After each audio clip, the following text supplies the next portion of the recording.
مجلس مبارك حافل بالمؤمنين بالأفاضل، يعقد في مكان شريف مقدس، طيب الأنفاس ونور القلوب، وزينوا المجالس بالصلاة على محمد وآل محمد. ثانيا، غفر الله لي ولكم. ثوابا لأمواتنا جميعا. الثالث، بأعلى أصواتكم.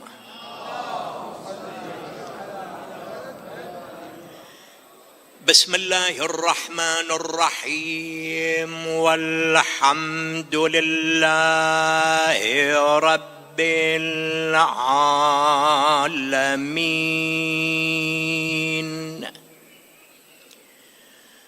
والصلاة والسلام على نبينا وحبيب قلوبنا وشفيع ذنوبنا أبي القاسم محمد،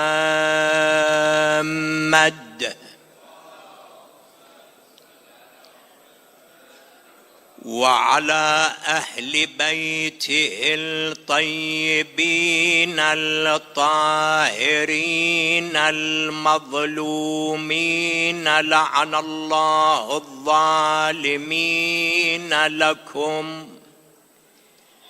من الأولين والآخرين. صلى الله عليك يا أبا عبد الله،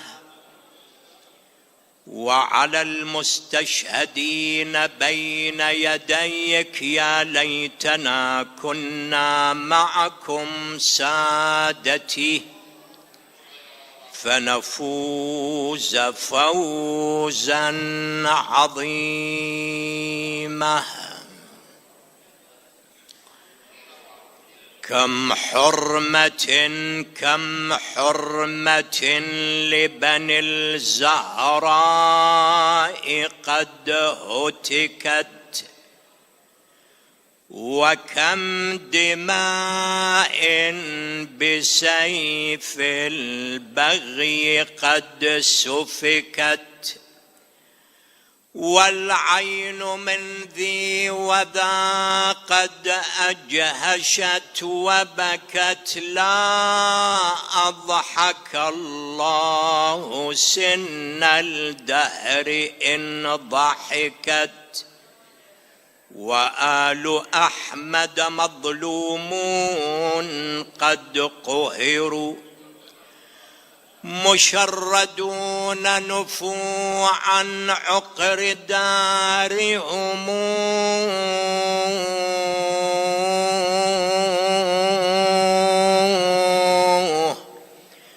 كأنهم قد جنوا ما ليس يغتفر. بعض بطيبة مدفون، وبعضهم بكربلاء، وبعض بالغريين، وأرض طوس وسامرا، وقد ضمنت بغداد بدر حلا وسط قبرين. يا سادتي، ألمن أنعى أسا، ولمن أبكي بجفنين من عيني قريحين، أبكي على الحسن المسموم مضطهدا، أم الحسين لقا بين الخميسين. وزينب برزت تبكي وتندب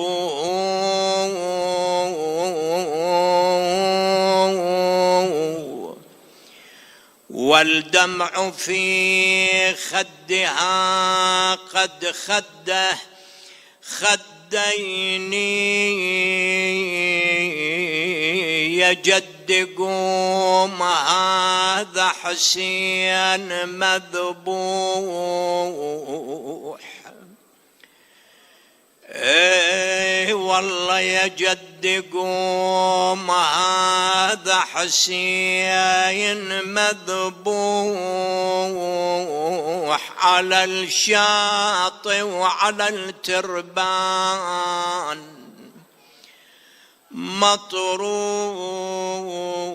يا جد ما بقت لمن الطعن روح، يا جدي قلب اخوي حسين فطار.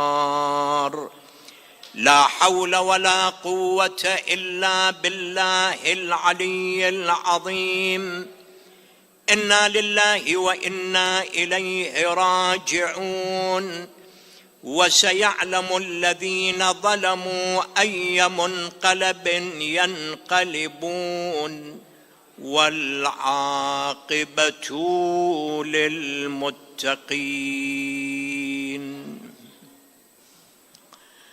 ورد عن النبي الأعظم بأبي هو وأمي أنه قال: السخي قريب من الله عز وجل، وقريب من الناس، وقريب من الجنة، وبعيد عن النار. السخاء كما تعلمون أيها السادة خلق كريم. الله تبارك وتعالى كما هو صريح الأخبار يحب السخاء ويحب الأسخياء ويبغض البخل والبخلاء. النبي الأعظم بأبي هو وأمي يقول: خلقان يحبهما الله عز وجل، وهما حسن الخلق والسخاء. الإمام أمير المؤمنين سلام الله عليه يقول: سادة الناس في الدنيا من هم سادة الناس في عالم الدنيا؟ علي بن أبي طالب يبين لنا فيقول: سادة الناس في الدنيا الأسخياء، وفي الآخرة من؟ الأتقياء. والأسخياء كما تعلمون كثيرون وكثيرون جدا وموجودون، ولله الحمد في كل زمان ومكان. يتقدمهم بلا منازع سيد البشر خاتم الأنبياء والمرسلين، وأفضل الأولين والآخرين أبو القاسم محمد.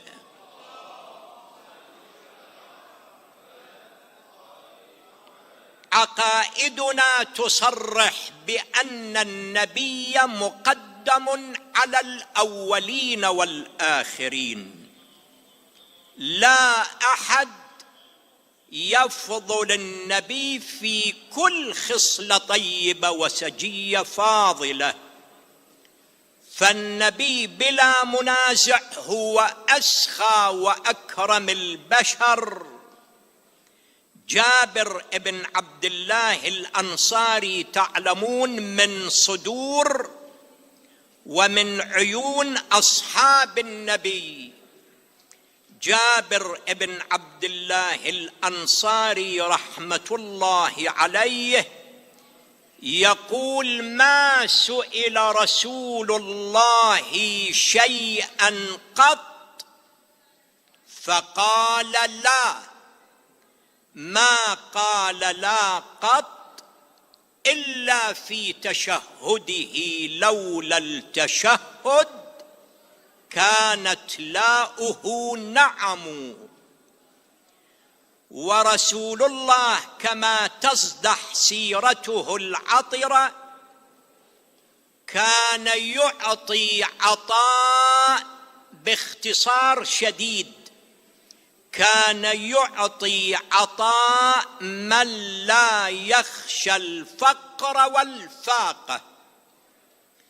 وعلى غراره سيد الوصيين وإمام المتقين وحبل الله المتين علي بن أبي طالب.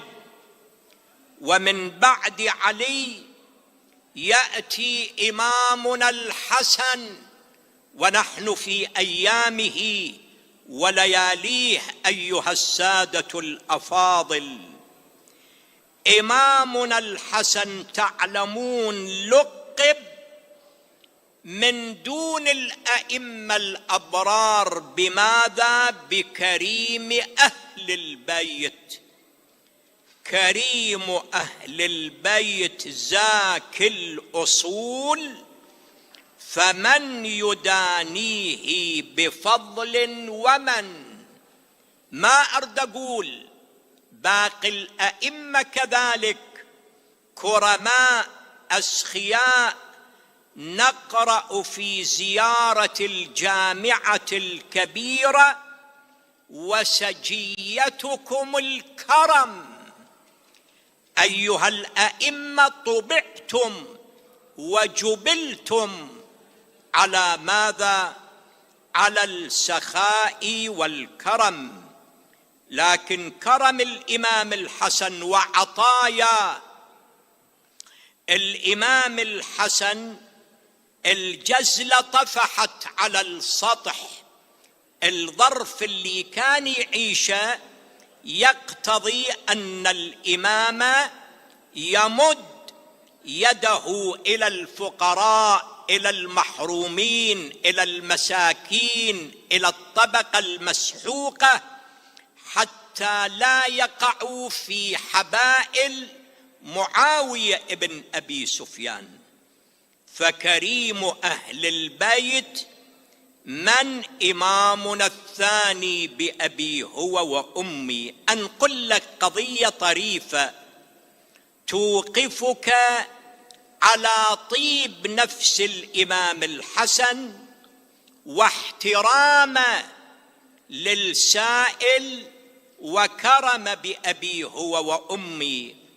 إمامنا يوم من الأيام في مسجد النبي ومن حوله جماعة من أصحابه، إذ دخل سائل فقير آثار الفقر واضحة على محياه، لكن أديب متعلم شاعر فاضل سلم على الإمام وجلس بين يديه وصار يكتب على الأرض: لم يبق عندي ما يباع بدرهم تكفيك رؤية منظري عن مخبري، إلا بقايا ما وجه صنته من أن يباع وقد وجدتك مشتري. الإمام التفت: أين قنبر؟ لبيك سيدي. قال: هات ما في الخزانة. ركض قنبر جاء بصرة، المؤرخ يقول فيها 40,000. لا أدري ولا المؤرخ يدري 40,000 دينار 40,000 درهم، 40,000 دينار، مبلغ جيد آنذاك وفوق الجيد. 40,000 درهم كذلك مبلغ جيد. فدفع الصرة إمامنا الحسن إلى السائل بكل تجلة واحترام، ثم أنشأ بأبي هو وأمي يقول: عاجلتنا فأتاك وابل برنا طلا، وإن أمهلتنا لم نقصر، فخذ القليل وكن كأنك لم تبع ما صنته وكأننا لم نشتري. خذ هذا المبلغ وماء وجهك مصان وكرامتك محفوظة. فأخذ السائل الصرة وخرج وهو في أعلى درجات الفرح والسرور. إمامنا الحسن له قضايا أخرى أبين إن شاء الله يوم غد، يوم ذكرى شهادته ورحيل عن الدنيا الدنية. بعد عندنا أخوه وشقيق مجده إمامنا الحسين بأبي هو وأمي، قضية أيضا طريفة ينقلها ابن الصباغ المالكي. ابن الصباغ المالكي أعزائي من كبار علماء إخواننا أبناء السنة والجماعة، عند كتاب اسمه الفصول المهمة في أحوال أئمتنا الطاهرين، تراجم للأئمة. لما يجي إلى ترجمة إمامنا الحسين يذكر هذه القضية عن أنس ابن مالك. عندنا مالك ابن أنس رئيس أحد المذاهب الإسلامية، عندنا أنس ابن مالك هذا خادم النبي، خدم النبي 10 سنين متواصلة. أنس ابن مالك يقول: دخلت على الحسين ابن علي، جلست بين يديه، بعد لحظات دخلت جارية له فحيته بطاقة ريحان. طاقة ريحان يعني باقة ورد.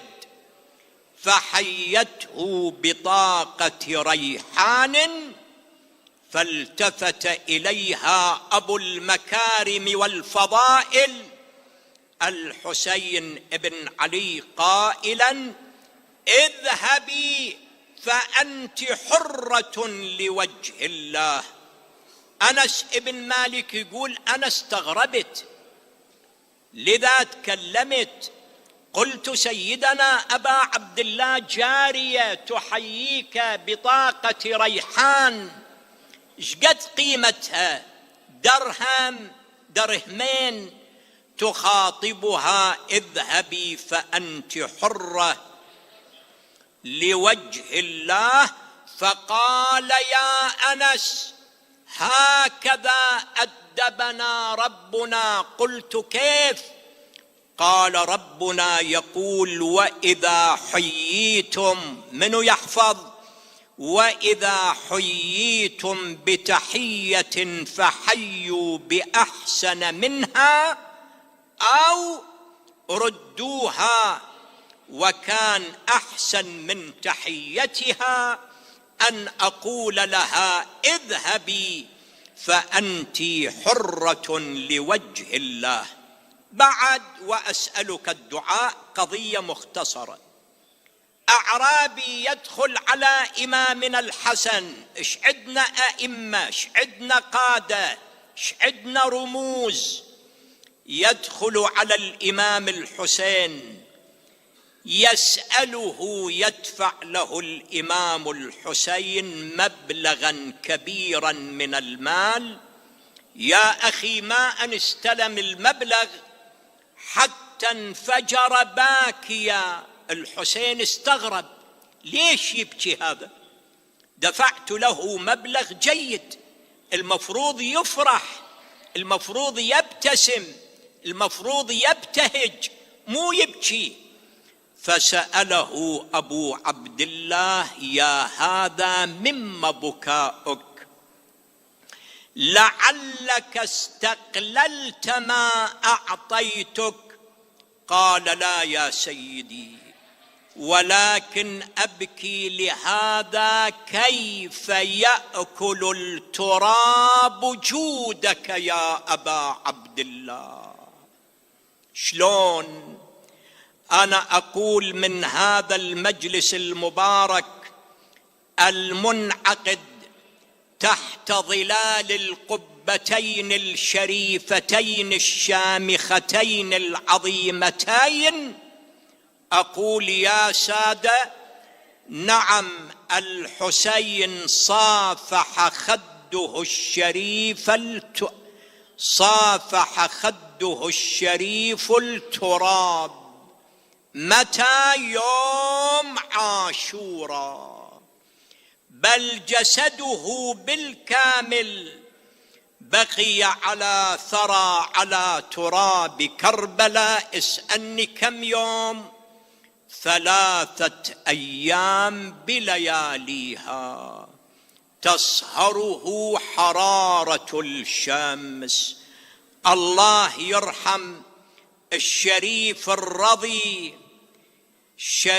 الرضي من علماء العراق، لله ملقا على الرمضاء غص به فم الردى، بين إقدام وتشمير تهابه الوحش أن تدنو لمصرعه، وقد أقام 3. قلبك يم إن شاء الله. فرح الإمام الكاظم، الإمام الجواد، بأنينك، بحسراتك، بزفراتك، ببكائك.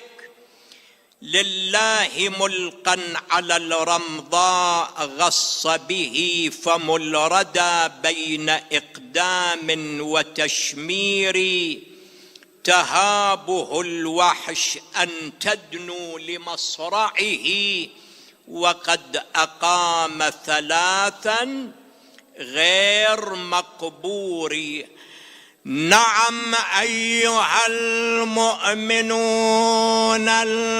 الأفاضل، عمر بن سعد منع أن تدفن الجثث الطواهر الزواكي،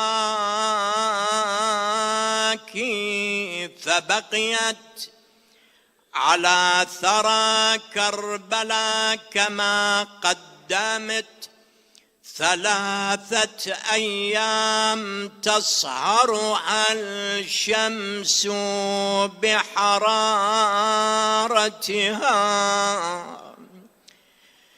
يا بياه الشاف مثل مصاب اليمة، 3 أيام عارم عفر بدمه، 3 أيام ظل فوق الثرى والليال، وراسا انفصل عنه وعالرماح انشال. ريحانة الهادي ومهجته من قال هذا الحد تسوي وياها الأمة. يبعث بالماء ليشعلي يحرمون، وعليه من بعد جتله يسلبون. إجازة وليش بخيلهم صدر يرضونه، وبعد هذا علي من حرقه وخيمه. يبا أريد أنشد الخيال المجبلين، اي والله اريد انشد الخيال المجبلين، اللعبة وعلى ابن امي ميادين، بعد يوم لو بطل حسين. أنا منين جتني كربلا، منين عن كربلا أبويا غبت وين، عن كربلا أبويا غبت وين، فزعة وفرد فزعة على حسين. سبحان ربك رب العزة عما يصفون، وسلام على المرسلين، والحمد لله رب العالمين. مناسب جدا، زحمة وهي رحمة، 3 مرات نقرأ الآية الشريفة لقضاء الحاجات، تيسير الأمور، شفاء المرضى. اقرأوا معي بصوت مرتفع. بسم الله الرحمن الرحيم. أما يجيب يا الله يا الله يا الله.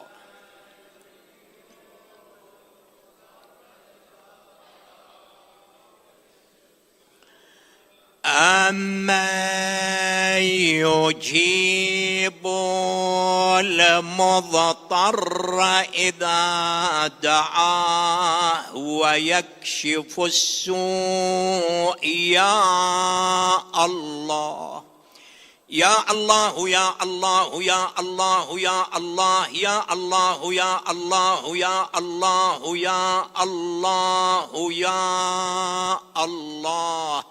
إلهي بحرمة مجلسنا الكريم هذا، بإمامنا الحسن، بأخيه الحسين، نتوسل إليك أن تتفضل علينا جميعا بالأمن والأمان والتوفيق والسعادة والصحة والعافية يا الله.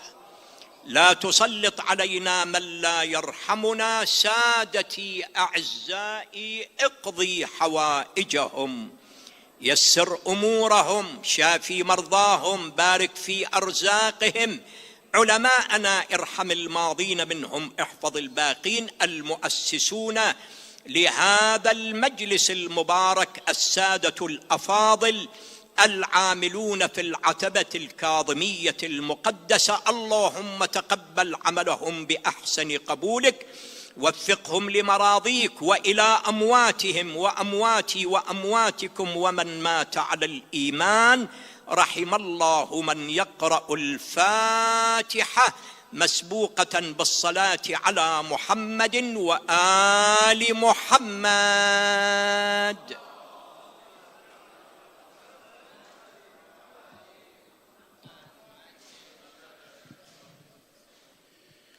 أنزيا